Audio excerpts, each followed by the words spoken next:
Assalamualaikum warahmatullahi wabarakatuh. Selamat pagi adik-adik semuanya. Pada pagi hari ini kita akan membahas satu materi mengenai manajemen kompensasi. Adik-adik sudah pernah mendengar mengenai manajemen kompensasi kan? Jadi seperti pada materi-materi kita tentang manajemen sumber daya manusia pada minggu-minggu yang lalu, kita tahu bahwa manajemen kompensasi merupakan salah satu bagian atau salah satu program yang harus dijalankan oleh manajer sumber daya manusia dalam setiap organisasi. Nah, untuk itu pagi ini kita akan mendiskusikan mengenai manajemen kompensasi. Saya akan mulai terlebih dahulu dengan materi. Kita akan diskusikan ya dengan PowerPoint saya yang sangat singkat untuk kita gunakan sebagai bahan diskusi.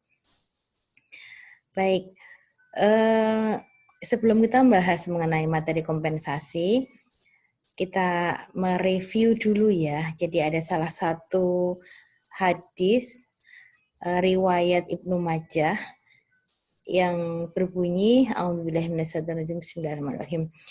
A'tul ajrohu qabla ayyajifa arabuhu.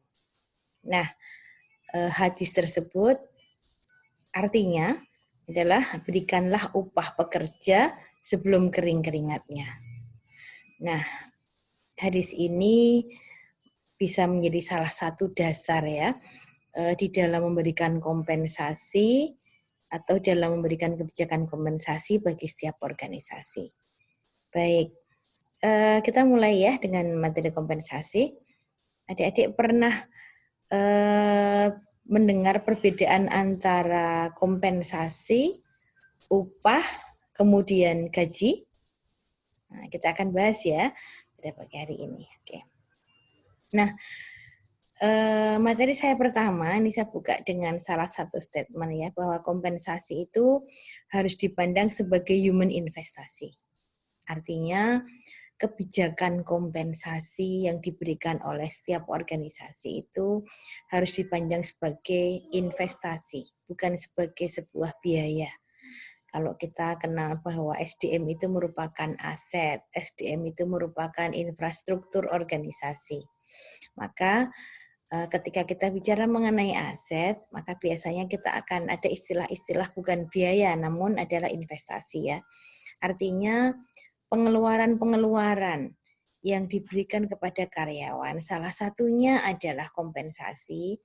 Ini mestinya dipandang bukan sebagai biaya, namun sebagai investasi yang akan memberikan benefit bagi organisasi jangka panjang. Contohnya apa? Sikap, kemudian perilaku, dan kinerja karyawan, sehingga nanti akan berdampak pada kinerja perusahaan.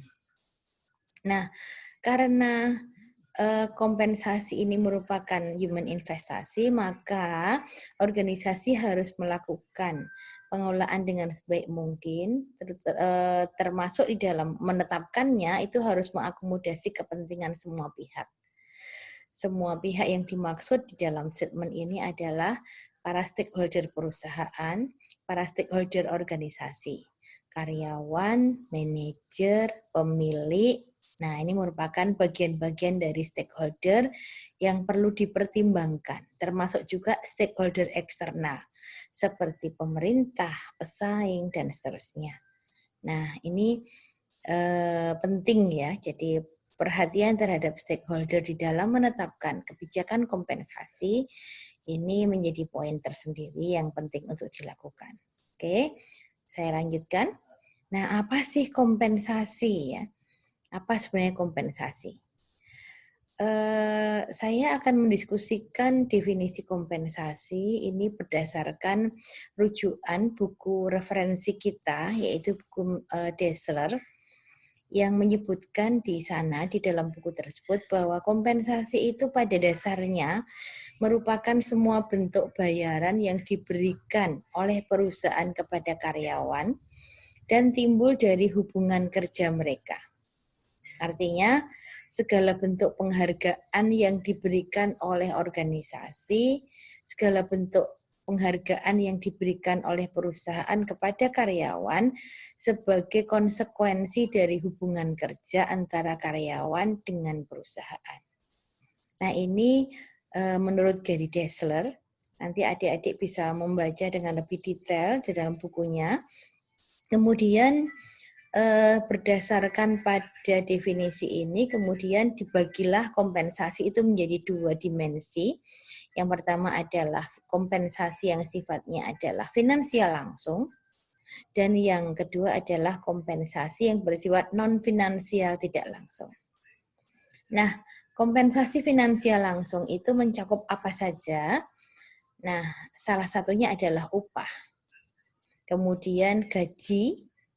Bedanya upah dengan gaji, biasanya upah itu diberikan kepada karyawan tidak tetap. Kemudian pembayarannya biasanya dalam akhir minggu, begitu ya, seperti upah untuk karyawan bangunan, upah tenaga harian, dan seterusnya. Kemudian gaji. Gaji biasanya istilah yang diberikan kepada untuk gaji untuk penghasilan yang diberikan kepada karyawan tetap. Kemudian insentif, komisi, dan bonus. Sehingga kompensasi finansial langsung ini sekaligus kemudian membuka pemahaman kita ya, bahwa ternyata kompensasi itu di dalamnya ada upah, ada gaji, ada insentif, ada komisi, dan ada bonus, dan bahkan ada komponen kompensasi yang sifatnya tidak finansial, yang non finansial.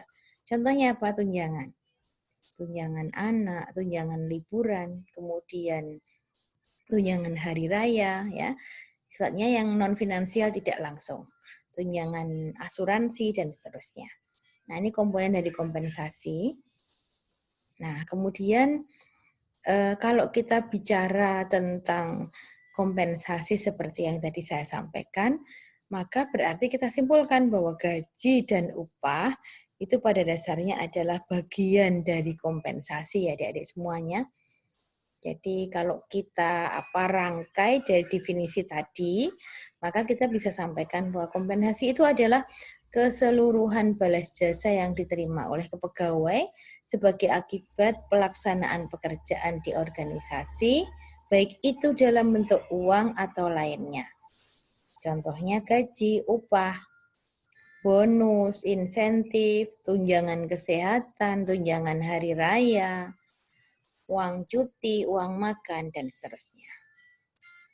Nah, kemudian kenapa toh kok kompensasi itu harus difikirkan, harus dikelola, harus direncanakan dengan baik?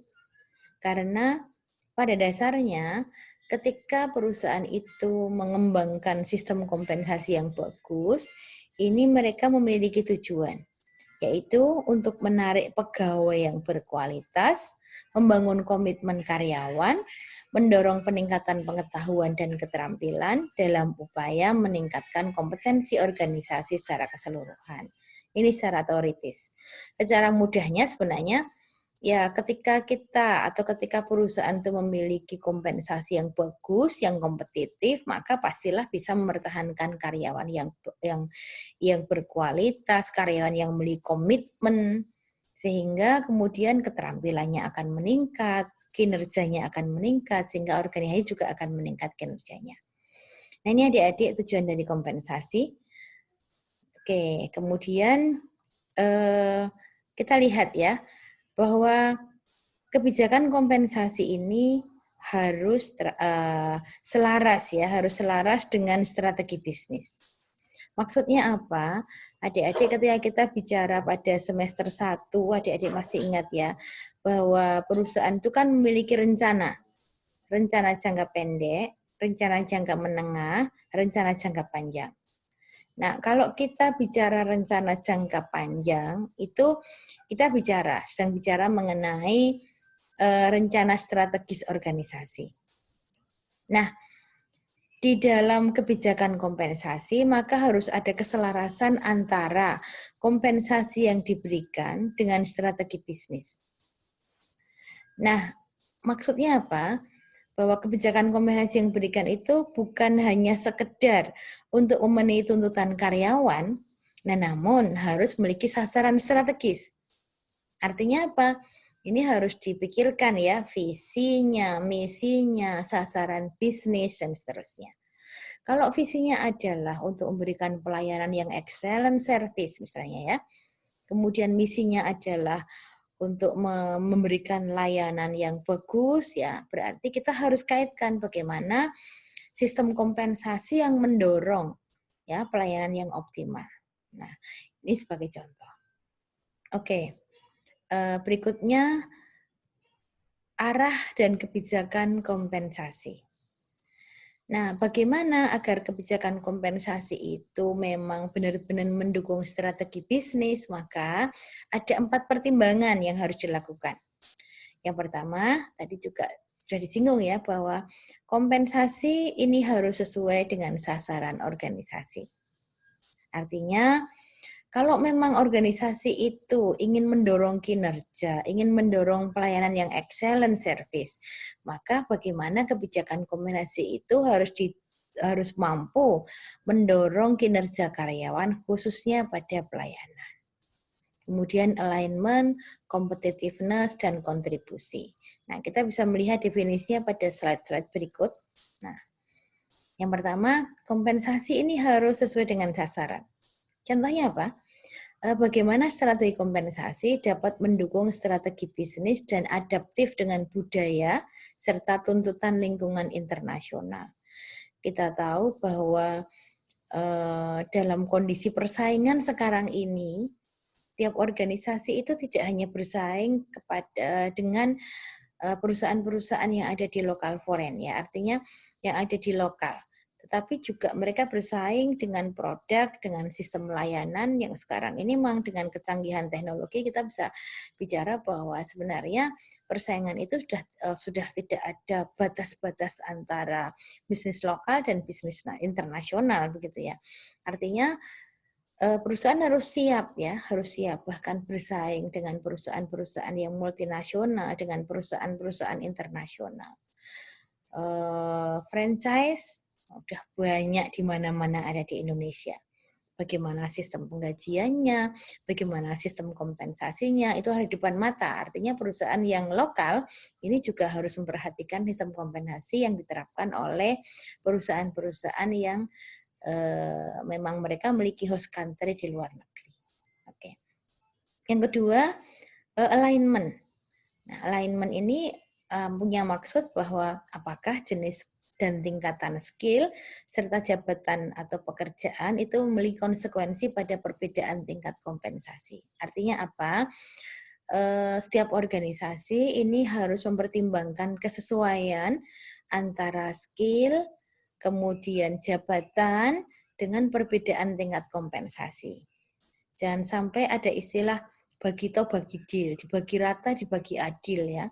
Artinya jabatan apapun, level apapun itu gajinya sama. Nah, ini nanti kita akan bahas bahwa ternyata karena perbedaan jabatan itu memiliki konsekuensi pada perbedaan beban, perbedaan tanggung jawab, maka harus ada namanya evaluasi jabatan di dalam penetapan kompensasi. Oke. Kemudian next adalah bahwa kompensasi itu harus competitiveness.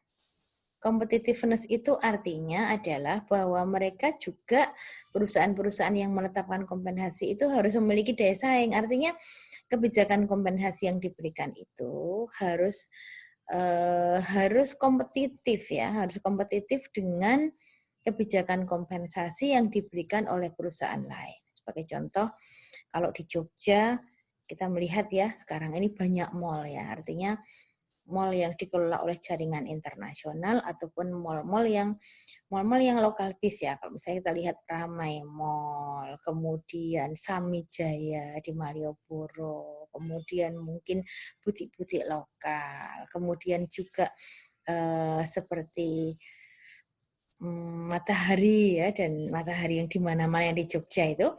Nah, kita akan melihat apakah seorang kasir yang bekerja di salah satu mall itu kemudian gajinya kalau dibandingkan dengan kasir yang bekerja di toko yang mungkin dimiliki oleh manajemen lokal bagaimana?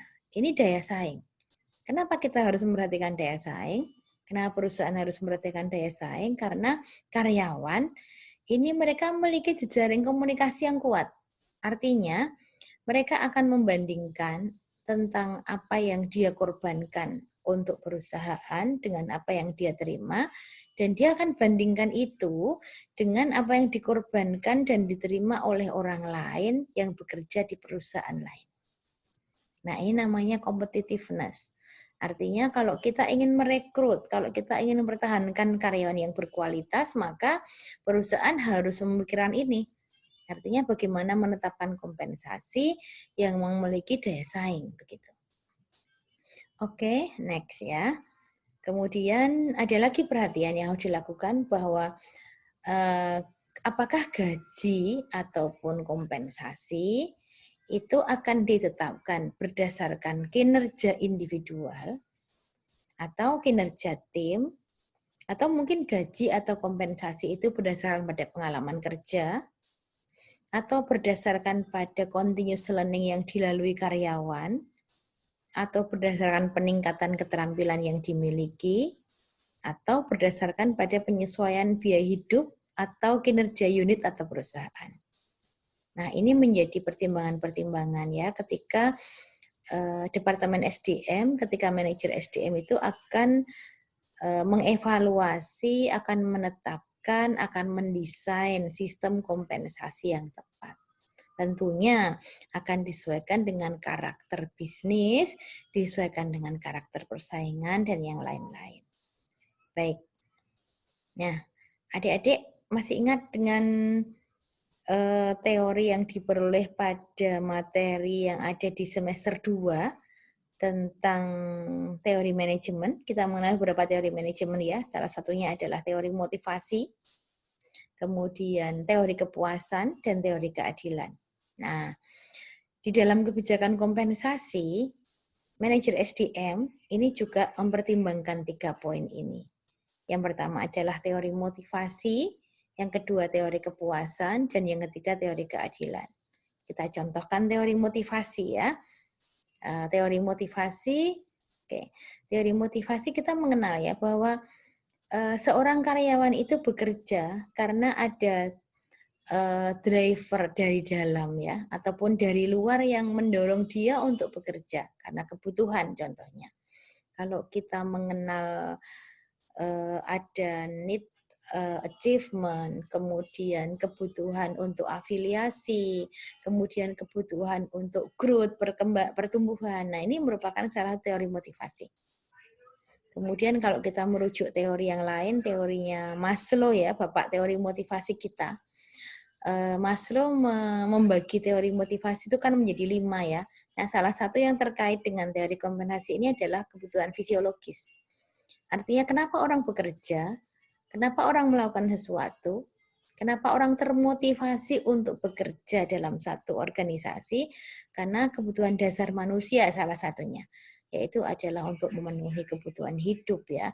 Untuk memenuhi kebutuhan hidup, bisa makan, bisa minum, kemudian bisa berinteraksi sosial, memenuhi kebutuhan sosial, sampai pada aktualisasi diri.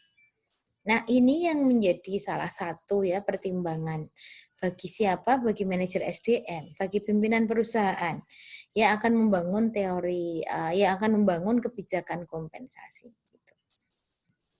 Kemudian yang kedua, ini adalah teori kepuasan ya. Pada dasarnya seorang itu kan melakukan sesuatu karena keinginannya ya, keinginannya untuk memenuhi kebutuhan sehingga timbul rasa suka, sehingga timbul rasa senang. Ini kan ukuran-ukuran duniawi dari seorang karyawan begitu ya. Senang, kemudian kenapa senang? Karena ketika dia senang bekerja, merasa senang, maka dia kemudian akan terdorong untuk berkinerja dengan baik.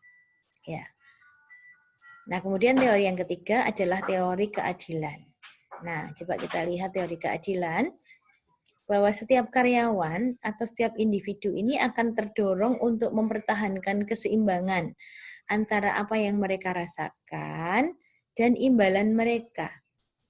Kemudian ini juga memiliki makna bahwa karyawan akan membandingkan antara apa yang dia korbankan dan apa yang dia terima. Ya. kemudian ini akan muncul rasa keadilan ataupun ketidakadilan. Ketika karyawan itu merasakan bahwa apa yang dia korbankan dan apa yang dia terima itu tidak adil, tidak seimbang, maka ini bisa munculkan rasa ketegangan.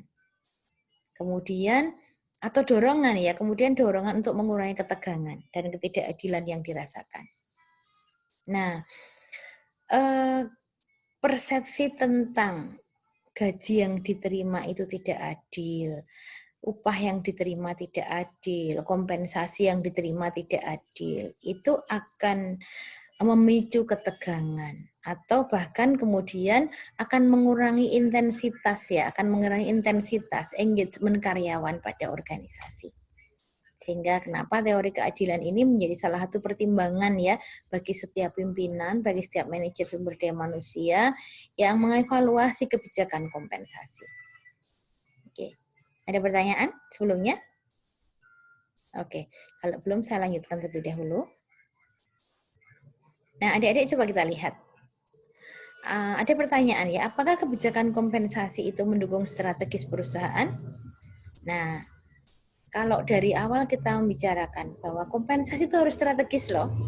Kenapa strategis? Karena harus dikaitkan dong dengan sasaran perusahaan. Kemudian tadi bukan just kemudian hanya dipandang sebagai biaya, tapi dipandang sebagai investasi. Ketika gaji itu adil, menimbulkan rasa kepuasan, karyawan akan senang, kemudian karyawan akan termotivasi.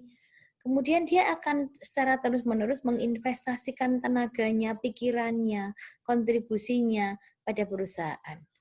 Sehingga kemudian kinerja karyawan akan meningkat terus ya. Dan ini akan berdampak pada peningkatan kinerja perusahaan. Gitu.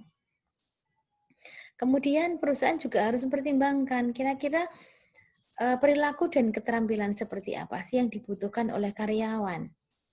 Nah, sehingga ini menjadi salah satu agenda ya, artinya tidak hanya sekedar memberikan gaji yang tinggi, namun agar mereka puas, maka juga harus mempertimbangkan perilaku dan keterampilan yang dibutuhkan oleh karyawan. Kemudian kebijakan dan praktik kompensasi juga penting ya, gaji, insentif, tunjangan. Nah, ini yang kemudian ada kaitannya sebenarnya antara kebijakan-kebijakan kompensasi dengan kebijakan-kebijakan yang lain, pelatihan, pengembangan, kemudian karir, dan seterusnya. Nah, adik-adik kalau kita bicara tentang teori keadilan, maka ada 4 sebenarnya ya teori keadilan yang terkait dengan kompensasi. Yang pertama adalah keadilan eksternal, kemudian keadilan internal, kemudian keadilan individual, dan yang keempat adalah keadilan prosedural.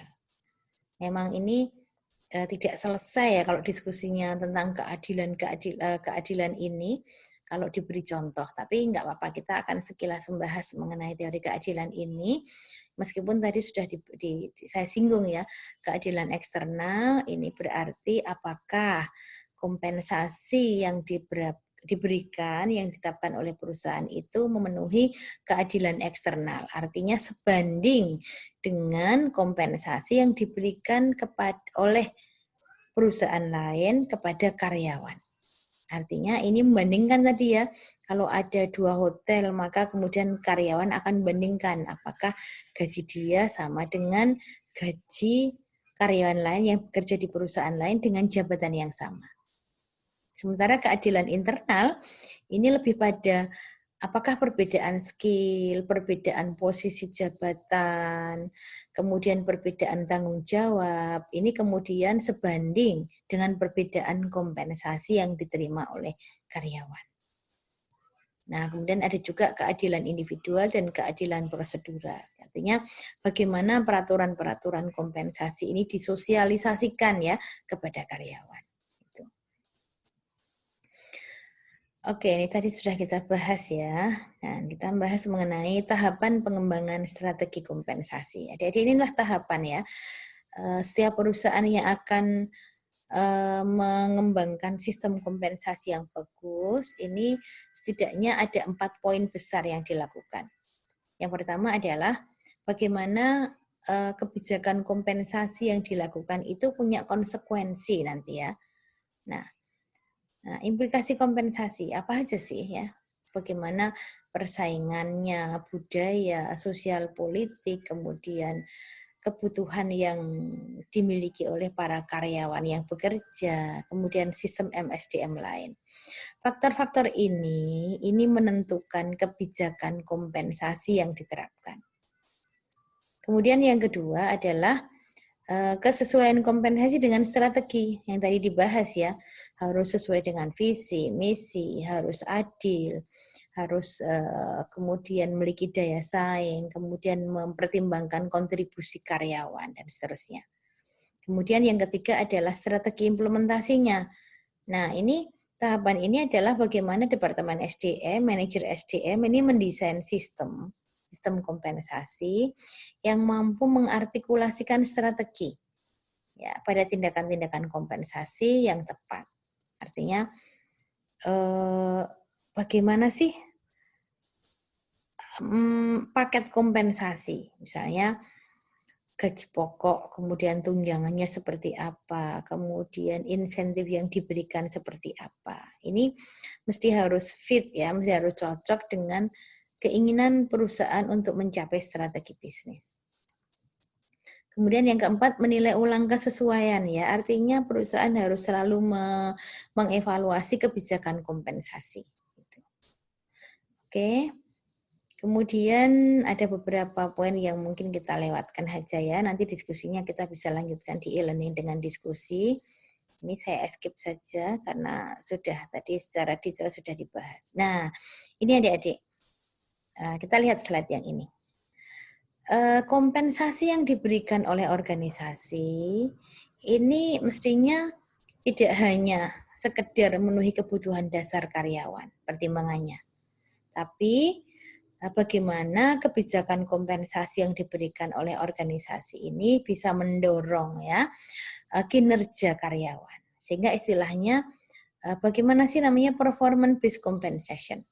Artinya kebijakan gaji, upah, insentif dan lain-lain ini memang ditargetkan untuk apa? Untuk meningkatkan kinerja. Sehingga mesti harus difikirkan, artinya seperti apa ya paket kompensasi yang mendorong kinerja. Tadi kalau saya sampaikan ada bagaimana gaji itu bagi rata, bagi adil menjadi tidak bagus berarti. Artinya harus ada grading sesuai dengan apa? Sesuai dengan evaluasi pekerjaan, jabatan, barangkali kompetensi, skill yang dimiliki, tanggung jawab, dan seterusnya. Oke, ada pertanyaan? Belum ya? Baik, kita lanjutkan. Nah, ini penting ini, para mahasiswa. Jadi ada 3 komponen dalam kompensasi yang bisa menjadi pemilahan ya, menjadi dasar pemilahan. Yang pertama kita lihat pay for person. Kita melihat membaca dari pertama ya, pay for person. Upah yang didasarkan pada individu. Contoh, ketika karyawan itu menerima kontrak kerja, maka kemudian ada namanya upah pokok. Karena biasanya kan kalau kontrak kerja itu ditulis ya, upah pokoknya berapa, pay for person. Ya. Dan ini biasanya komponen upah ini include di dalamnya adalah melihat kompetensi, keterampilan, pengalaman kerja sebelumnya dan seterusnya. Contohnya, kalau kita mengundang narasumber atau pelatih ya, pelatih sepak bola Ronaldo, pasti adik-adik tahu ya, wah ini mesti gajinya tinggi banget ini. Tapi kalau kita mengundang pelatih sepak bola yang lokal, nah ini juga akan beda. Artinya kompetensi, jabatan, pengalaman, ini akan menentukan berapa tingkat upah yang diberikan. Kemudian yang kedua adik-adik adalah pay for position. Ya. Pay for position ini menceritakan bagaimana gaji itu disesuaikan dengan posisi pekerjaan. Kasir, supervisor, bartender, barista, ini pasti akan berbeda gajinya. Mengapa? Karena posisi pekerjaannya berbeda, skill yang dibutuhkan berbeda. Dan yang ketiga adalah pay for performance. Nggak urut ini ya. Pay for performance ini gaji itu berdasarkan pada performance. Artinya bagaimana memberikan gaji, kompensasi, upah sesuai dengan performance. Semakin tinggi performanya, mestinya gajinya juga akan semakin bagus. Atau dalam istilah yang lain, orang yang berkinerja dan orang yang kurang berkinerja atau tidak berkinerja, ini mestinya gaji yang dia terima juga akan berbeda. Nah, adik-adik, 3 komponen kompensasi ini menjadi dasar pertimbangan bagi setiap manajer SDM. Pay for person, artinya karyawan yang di-hire itu pengetahuannya seperti apa, level pendidikannya seperti apa, keterampilannya, pengalaman masa lalu. Ini akan menentukan base pay-nya, upah pokoknya. Kemudian nanti jabatan yang dia pegang selama dia bekerja di perusahaan seperti apa, perbedaan jabatan akan menentukan perbedaan evaluasi pekerjaan kan tadi ya. Nah, kemudian kinerjanya seperti apa? Kalau dia berkinerja bagus, jangan disamakan gajinya atau penghasilannya dengan karyawan lain yang kinerjanya kurang bagus dan sebaliknya. Nah, oke, ini pertimbangan-pertimbangannya ya. Nanti kita bisa diskusikan lebih lanjut. Kemudian, nah ini ada teori internal dan eksternal ya di dalam pendekatan kompensasi. Yang pertama eksternal, kemudian internal. Eksternal itu artinya menggunakan pendekatan berbasis pasar. Maksudnya apa? Kompensasi gaji ini ditetapkan dengan mempertimbangkan pasar. Artinya perusahaan lain level penggajiannya seperti apa, kebijakan pemerintah seperti apa, kemudian kita benchmark, kita bandingkan dengan kita. Dalam artian yang berbeda adalah kebijakan kompensasi melihat kebijakan kompensasi yang ditetapkan oleh perusahaan lain atau kebijakan-kebijakan dari aturan pemerintah. Dan nomor 2, ini adalah pendekatan internal. Artinya gaji, kompensasi, upah ya, tadi upah dan gaji merupakan bagian dari kompensasi ya. Ini ditetapkan berdasarkan pada evaluasi pekerjaan. Artinya, perusahaan melakukan evaluasi terhadap pekerjaan-pekerjaan yang ada di organisasi, dibobot, kemudian ditetapkan sistem kompensasinya. Nah, ini 2 hal yang dua-duanya harus menjadi perhatian bagi organisasi. Nah, ini penjelasan tadi sudah saya sampaikan ya. Oke, bagaimana kalau menggunakan pendekatan yang eksternal? Nah, ada beberapa langkah ya, banyak langkah, yang ada 16 langkah ya. Yang pertama, misalnya, kita harus menetapkan benchmark kita seperti apa. Mana perusahaan yang menjadi benchmark kita? Kalau itu swalayan, berarti kira-kira swalayan yang menjadi benchmark sistem penggajian. Jangan bandingkan perusahaan kecil dengan perusahaan besar. Namun, kita perlu melihat ya, artinya perusahaan swalayan yang lain yang menetapkan sistem kompensasi bagaimana. Kemudian nomor 2 adalah kira-kira faktor-faktor yang punya konsekuensi pada kompensasi itu apa? Dalam istilah lain compensable, ya, faktor compensable. Artinya faktor-faktor yang akan bisa dipertimbangkan menjadi dasar kompensasi. Contoh, tanggung jawab, disiplin, kemudian ketelitian barangkali ya. 3 faktor ini kan ada untuk setiap pekerjaan. Namun, masing-masing faktor ini antara satu pekerjaan dengan pekerjaan lain itu bebannya beda. Contoh, kalau tanggung jawabnya seorang manajer dengan tanggung jawabnya seorang kasir, itu beda. Bebannya juga berbeda. Nah, ini menjadi dasar dalam menentukan kompensasi. Kemudian yang ketiga adalah menentukan bobot. Salah ketik, mohon maaf ini ya. Menentukan bobot pada poin kedua, diberi bobot masing-masing. Kemudian mengubah persentase menjadi poin untuk setiap faktor, mendefinisikan setiap derajat setiap faktor, menentukan poin derajat faktornya, kemudian meninjau deskripsi pekerjaan. Di materi-materi sebelumnya kita sudah membahas deskripsi pekerjaan dan spesifikasi pekerjaan ya. Kemudian mengevaluasi pekerjaan, kemudian langkah berikutnya menggambarkan kurva upahnya, kemudian melakukan analisis pasar, menggambarkan kurva upah pasar, kemudian bandingkan dan menyesuaikan tingkat upah sekarang dan pasar untuk pekerjaan, kemudian mengembangkan grade bayaran, menetapkan kisaran tingkat bayaran, kemudian menangani pekerjaan yang tersisa, dan yang keenam adalah mengoreksi tingkat bayaran. Ini besok pada pertemuan berikutnya akan kita buat kasus ya, akan kita diskusikan, kita bikin kasus sehingga adik-adik akan paham. Nah, hari ini kita fokus pada teorinya terlebih dahulu. Baik, kita lanjutkan. Nah, bagaimana agar perusahaan itu menjamin keadilan eksternal? Nah, maka perusahaan harus menetapkan dulu perusahaan itu ada di lokasi mana secara geografisnya. Kemudian servis yang diberikan seperti apa, industrinya seperti apa, ukurannya seperti apa. Kemudian melakukan survei terhadap perusahaan-perusahaan yang dalam tanda kutip tadi sejenis, besarannya juga hampir sama gitu ya.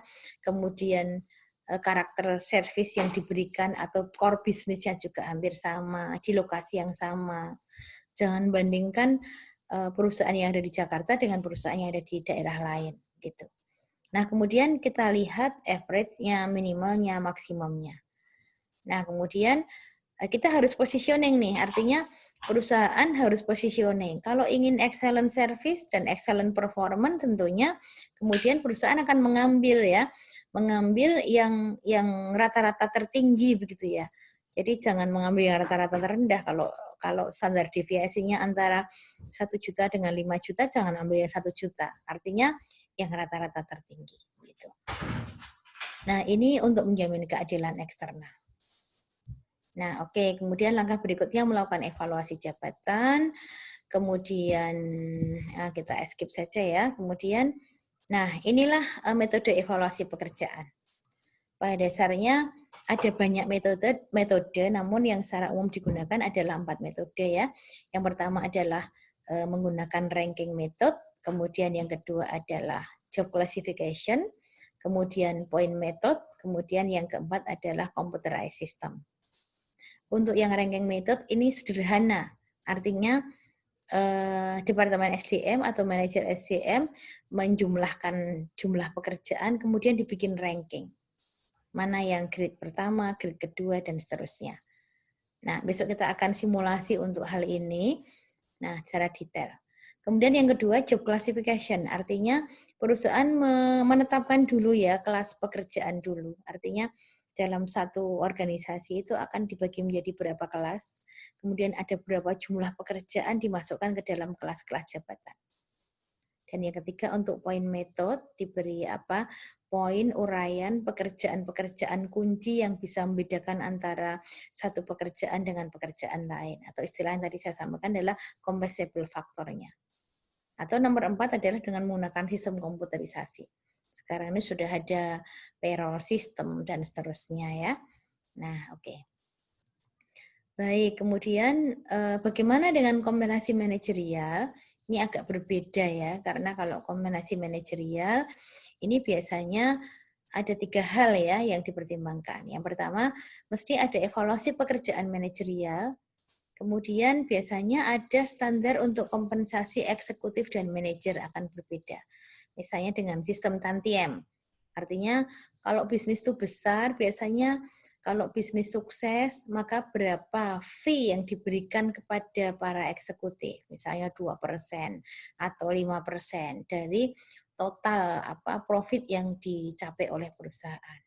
Mengapa? Nah, kalau diberi yang semakin banyak, maka mereka agensi teorinya akan muncul ya. Artinya mereka kemudian akan termotivasi untuk melakukan menggenjot perusahaan sehingga performanya akan meningkat. Nah, juga ada kombinasi untuk karyawan profesional. Oke, ini adik-adik.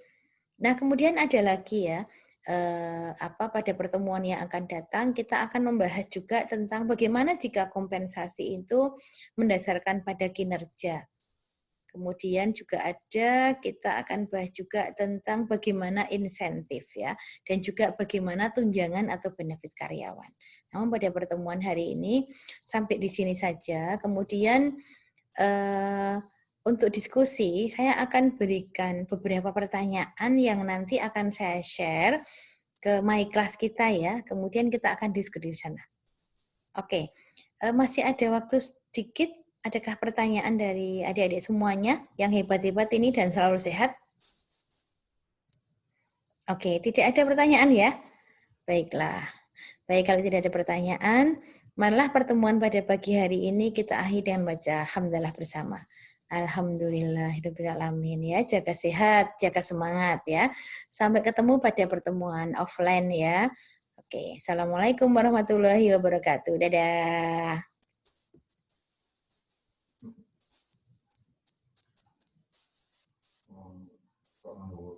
Pertanyaan saya apa